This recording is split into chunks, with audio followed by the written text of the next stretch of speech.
Hello there, it's Carrie Rhodes here. Welcome to episode 2 of my August stamp set of the month series featuring the Forest Party stamp set designed by Popsicle Sticks for Trinity Stamps.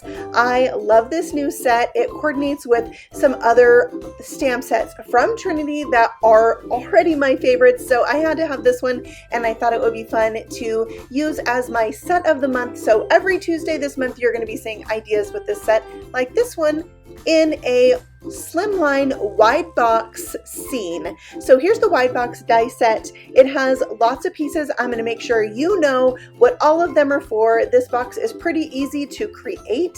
There's just pieces to die cut and then you insert your stamped images to create a scene. So you're going to need 2 of these largest pieces with the scored lines and the flaps. They're going to go together like that. And then you're going to want 2 or 3 or maybe 1 of these bars or arms right here to create your scene. This is the back of the card, the part that you want to stay straight. If you want one of them to stay straight, you can put your sky or your background on one and the other one on the outside of the box for your message. Now these skinnier rectangles are going to go on the top flaps. You'll see that they fit on here with just a little bit of a border all the way around. I die cut 2 of the long ones and 4 of the short ones. These wider ones go at the bottom of the box.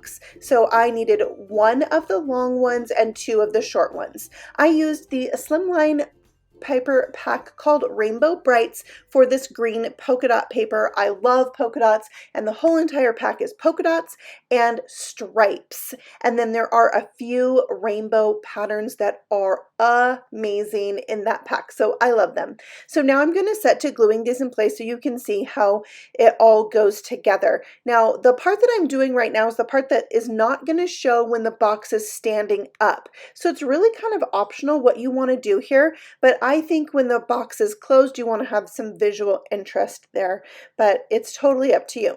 Now for the bottom half, I am doing some textured brown cardstock. I wanted the outside of this to kind of have a park-like feel, and so I thought brown on the bottom, green on the top was somewhat symbolic of a tree. So that's how I was inspired to do the outside of this card. So I'm gluing those in place and you can see all of those panels will have a white border all the way around. Now when I flip it over, I'm going to glue one of the long and one of the short green polka dot panels to the top flaps on this piece. And that's because those are the panels that are going to show when the box is open and standing up.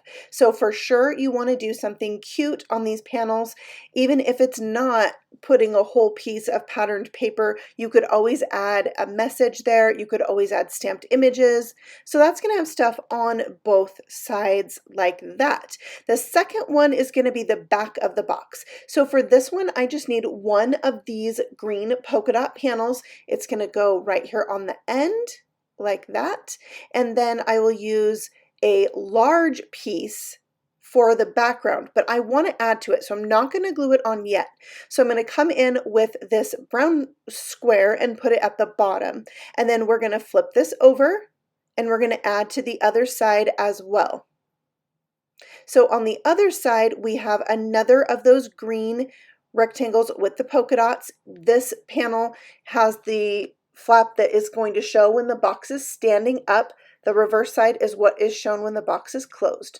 So now let's move on to those large panels. So for one of them, it's going to be the sky in my scene today. So I'm using my current favorite Distress Oxide ink, Salvage Patina.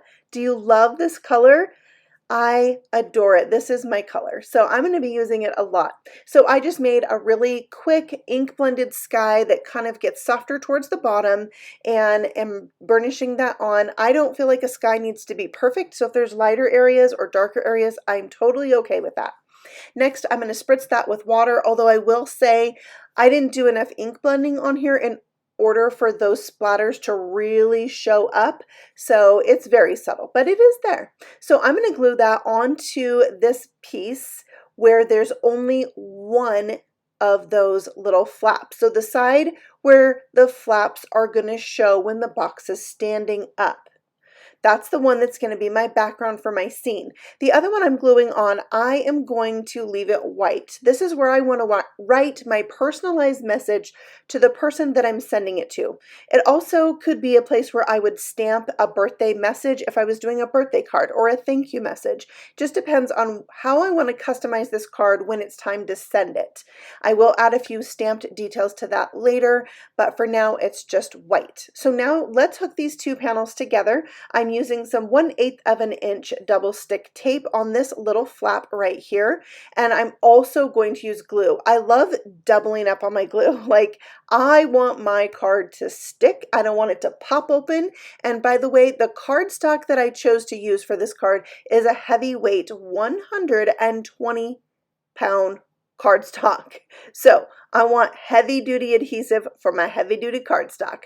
I'm going to press and hold that in place until it's dry or pretty near dry.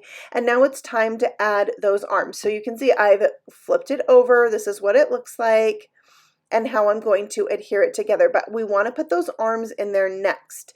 So I have put some double stick tape, 1/4 of an inch on these ones, and folded those scored lines so it's going to work easier. You want to make sure they're folded before you get going.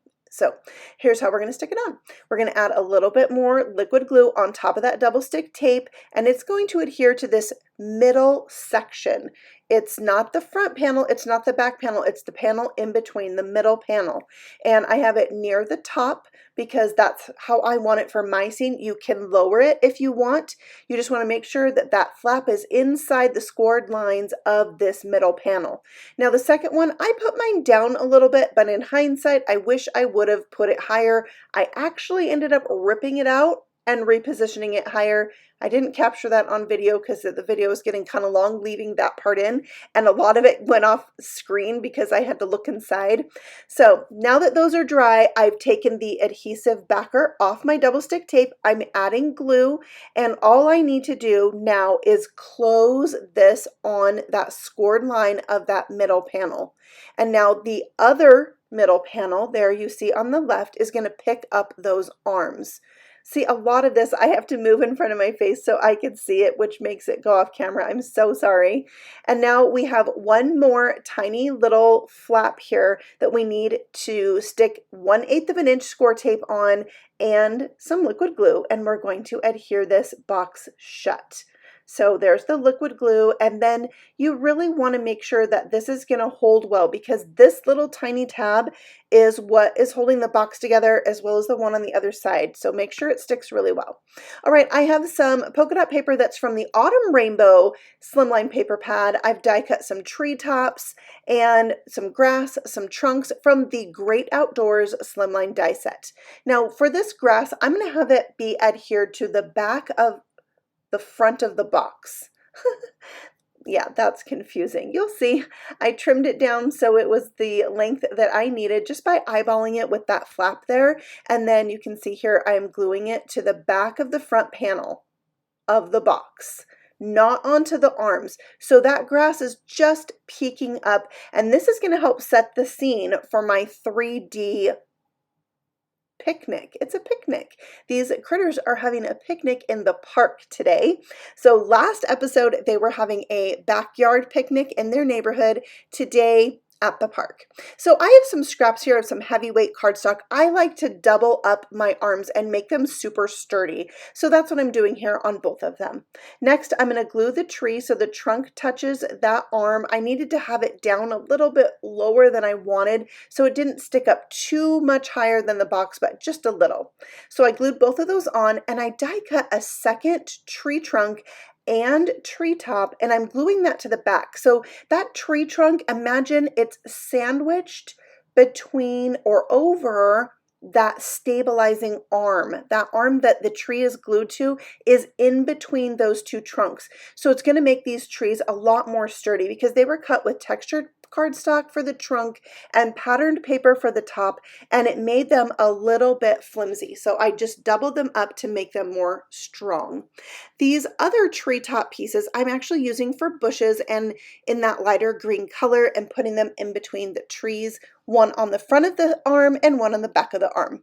And now these little flying birds are from that same Great Outdoors die set. I use this die set a lot. It's great for scene building. There's a little picket fence in there. Has to be my favorite. I think. All right, so this is the Mouse House stamp set. Like I said at the beginning, there's some other stamps designed by Lollipop Sticks that I love. This one right here, Bunny Burrow, was the stamp set that got me into Trinity Stamps, my first stamp set I bought from them. Then they came out with the Winter Burrow set to go with it. Oh my gosh, so cute. So I'm going to be using the Bunny Burrow set in conjunction with this set today. And here you can see all the images that I stamped and colored and die cut out, and all the Copic markers I used to color them right there. So now that that is done, it's time to adhere all my stamped images. So I am putting the tree trunk on first on that arm closest to the front of the box. Then I'm adding the little bunny with the teacup, and this second bunny is from that Bunny Burrow set. I gave this bunny the little beaded necklace, and they're going to go on the other side of the stump. Next, I have all my little tea party things. The teacups, I have the squirrel that's going to wear the top hat this time, which I colored white with a pink flower. I'm going to adhere the squirrel to the bush back there, so he's peeking up from behind, joining the tea party this week. And these cute little flowers are from that Bunny Burrow set, so it can add to what you already have in the forest party set. So we're just setting the scene for this super fun picnic in the park. The squirrel is so happy that it made new friends with the bunnies. And now I had some extra pieces, this little firefly, or dragonfly, really, I think it is. And then I have some jam and strawberries, some cookies. I chose to do red and yellow for kind of the color theme of my picnic. Today, I thought it was really fun to have like a lemon theme for summer and strawberries. So that's what I went with, and I think it turned out really cute. So here's the bear. The bear's on the back of the box because the bear was a little bit nervous to go to the park today because he knows when he goes to the park it scares people. So he was nervous to go to the park and be looked at and for people to judge him for being a scary bear, but his friends encouraged him and said, "Don't worry, you're with us, we've got you, and you'll be fine. We'll all have fun together." So he ended up joining the party, don't worry, but that bear was a little nervous about being at the park today. I'm sure you can all relate, feeling like you don't fit in. Or maybe you have a friend that you've had to encourage because they feel like they don't fit in, right? We can all relate. So that's the story for my card today. I added With Love from the mini Slimline die set. Trinity Stamps has envelope dies for Slimline, mini Slimline, and A7 cards. I'm going to link all three of them for you below because they don't have just envelope dies in them. They have other amazing dies to make those three sizes of cards. So there is my wide box card today. One of my favorites to make, one of my favorites to give, because it's like, it's made to stand up and be displayed, so it's less likely to get thrown away. Don't you think? That's my theory. So there's the card. If you have any questions about putting this together, let me know.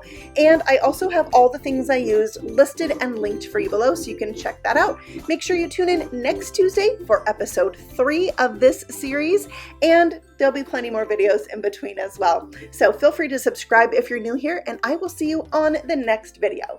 Happy stamping! Bye!